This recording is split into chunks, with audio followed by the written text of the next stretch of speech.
咳嗽有痰、喉咙痒是什么原因？如闻医生特邀专家王和刚，西安市第一医院呼吸与危重症医学科主治医师。咳嗽有痰、喉咙痒，往往提示患者的上呼吸道有急性或者是有慢性的炎症存在。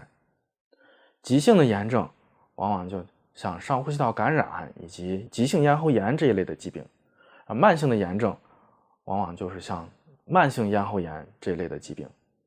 在我国北方地区，慢性咽喉炎的发病率是非常高的。急性咽喉炎的患者，我们首先应该辨别它是否存在细菌感染。如果存在细菌感染的话，我们建议口服一些抗细菌药物。如果是单纯的病毒感染，我们可以口服一些比如像抗病毒颗粒一样，还有莲花清瘟一类的抗病毒药物。